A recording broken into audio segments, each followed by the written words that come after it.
How's it going? David from Comic Book Investments. So in this video, we're going to look at 5 keys that are heating up, and I'll go into analysis of why they're heating up and what I think will happen with them. Before I do though, if you want to win this book in our giveaway, go over to collectorscomics.com. All you have to do is click the little enter button to enter. It should be a pop-up. If not, you scroll down to the bottom, it'll have a little line that says giveaway. You can jump right into that. And all you got to do is sign up, have an account. That's it. Free, 100% free. I keep on doing this because so many people keep on signing up, and I'm like, how you guys have not signed up to my website yet? Well, I also have an auction going on. So right now, this has 1 week left. It's our biggest auction yet. Got a ton of keys. Go check it out. It ends say this is Saturday, so it'll end next Saturday is when it starts to end. So yeah, go check it out. Tons of good stuff. I'll do a review on most of the bigger books probably later this week. But yeah, go check it out. All right, let's get in the video. First we got is Giant Size Chillers number 1. A 9.0 is up 4% from 281 to 291. A 9.2 is up 17% from 327 to 382, and a 9.4 is up 40% from just a few months ago selling $500, now selling for $700. The reason why this is going up is because this is the first appearance of Lilith, and Lilith is going to be in the Blade movie, I guess kind of confirmed. So this book has been going up. I mean, nonetheless, I mean, if you look at that book, it's just kind of gone pretty high up over the last couple of years, and it looks like it kind of had just a little slight dip down, but it's coming right back up. Will it get back up to its old highs? I don't know, but this is one of those bigger books. Also, be careful because this is from 1974. There's also a Giant Size Chillers from 1975, which is completely different. So don't get that confused. The Giant Size Chillers, there's 2 number 1s. Why they did it like that and they just come out with number 2, I don't know. But nonetheless, don't get that confused. That's why this one's heating up. I think like there hasn't been that many 9.8s. One sold, a 9.8 sold for I think like almost close to $3,000 like a year ago. But again, that's going to be really hard to find in a 9.8, especially these Giant Size. But other than that, I mean, it's early Dracula appearance, so I mean not super early, but kind of early. It has that going for it. I don't know. I mean, it's really hard to judge books based off of movie news and TV shows and all that kind of stuff because it really depends. It can go the way of Riri, where it's terrible, no one likes her, and the movie TV show that she's in did nothing for her. So that just fall off a cliff. You can also look at Marvel Superheroes 13 for first Carol Danvers Captain Marvel. Once that book, it just kind of went way down. No one cares. So, or you can get something like Super Mario Brothers where it kind of fires off and does really well and brings that book up. Or you can look at like any Guardians comic books, like Tales of the Astonished 13, first group. That book just keeps on, going up higher and higher because people like that character. That's the thing. These movies, it's like a gamble when they come out. It's like, is it going to be a hit? Is it not? And that's what makes comic books go up. Supply and demand. Movie comes out, demand is high because a bunch of people are like, I love that character. I want to collect their first appearance. And so they buy that book. But if the movie comes out and they're like, that character sucks, no one's buying that book.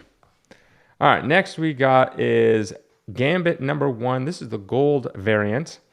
A 9.2 is up 12% from 220 to 247. A 9.6 up 24% from 314 to 390. And a 9.8 is up 23% from 872 to almost $1,100. Almost hitting a record. So the record is actually $1,100. This one sold for $1,075. So yes, see, not everything goes down. So I mean, I like this book. I think it's cool. It's got that cool gold cover. And Gambit's like one of my favorites. So I have them massively tattooed all right there. I think this is a good variant. It's proven to hold decently strong. So, I mean, am I saying this is going to be like in a 9.8 of a $2,000 book in the next 5 years? I don't think so. But I could see this being like the next 5 years, like a $1,200, $1,300 book. If like a movie or something comes out with it, it'll probably propel it even further. Amazing Spider-Man 294.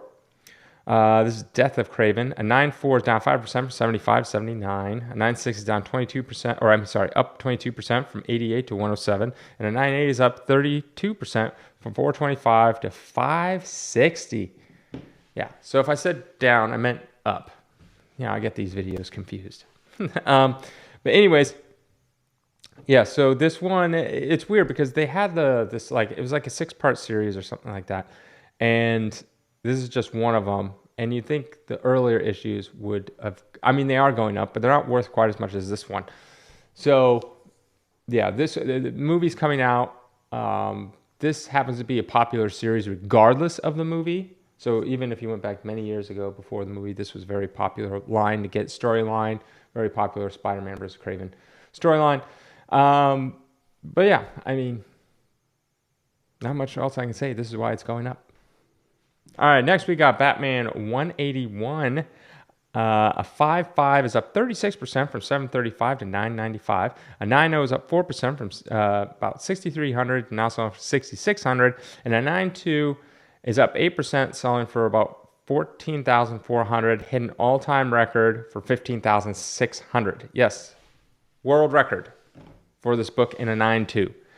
The last one that sold was pretty much about a year ago. It was around May or June, and that one sold for, little 14,000, and now one's selling for 15,500.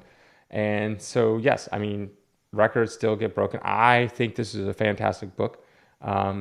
Poison Ivy has, just grown and more in popularity. And I think with, TV show, people really liking Poison Ivy. I mean, they even had Poison Ivy when I was a kid with, what the hell is it? Uma Thurman? Is that the actress who played her in Batman and Robin? I still think this is a good book. So even like the lower grades are going up now, 36%. You're not going to see like 36% from literally February to, now. What are we, May? That's not like that kind of thinking is not logical. So, but that logical of, the 9.2 or 9.0 going up 4 or 8% in an entire year from the past sale, that is a logical thing. Because if you're trying to go up 36% every 3-4 months, like just think about that. It wouldn't take very long for this book to reach $1 million. So that's not logical. You can't really expect massive gains like that. What you want to do is you want to, like this 9.2, is you want to buy it, and then a year from now it's like, oh, it's up 8%. Good, awesome, fantastic. That's good. You want slow, steady growth. You don't want all this. Think about this. If it goes up by a ton, it's probably going to go down a ton very soon. Last on this list is Marvel Premiere 12. Number 12, yeah. A 9.0 is up 28% from 58 to 74. A 9.2 is up 25% from 72 to 90. And 9.6 is up 38% from 145 to 200. This is the first appearance of Lilia, and she is going to be in that Agatha TV show, which I thought they weren't going to do, but they announced something that's still going to happen. I mean, that seems like a bad move on Disney Plus to make a show like that. It's like, come on, you have all these characters. That's what we want to do. Probably because it'll maybe be cheap to make, because you can do witch type powers. It's cheaper than having someone fly around and punch stuff. I don't know. It's probably a budget reason. But there is no 9.8. I mean, there are 9.8s, but they're very rare. There's not that many of them, and they don't sell often. So can't really see a 9.8. But even $200 for a 9.6, it's not bad.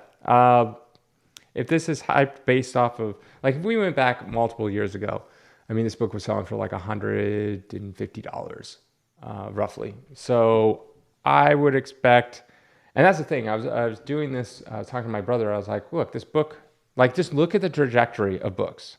That's all you have to do. Look at years and years of data. We have years and years of data. You can see certain books that are going to go up and certain books are going to stay the same or go down, right? So, I mean, if this book was selling for, $150 for years, for a decade, and now recently it's been going up, okay, well, that's the movie news. Okay, but what happens if this character sucks, or the character's part is like this big in the movie or TV show, wherever it is? Then there's not going to be a lot of people going out to get it, so the book will get a slight boost, maybe averaging $150 for the last decade, might be going around $170. But if the character turns out to be something good, think about this. Agatha Harkness, Fantastic Four 94. This book was never worth anything more than Fantastic Four 93, right? Or 95. Like, they were worth always about the same. And then, you know, she was in WandaVision and obviously got hyped up. Now she's getting her own show. So now that book went from a non-key to kind of a key, not a huge key, but like a minor key, and is worth more than the books in front and behind it. So that's kind of what can happen. And forever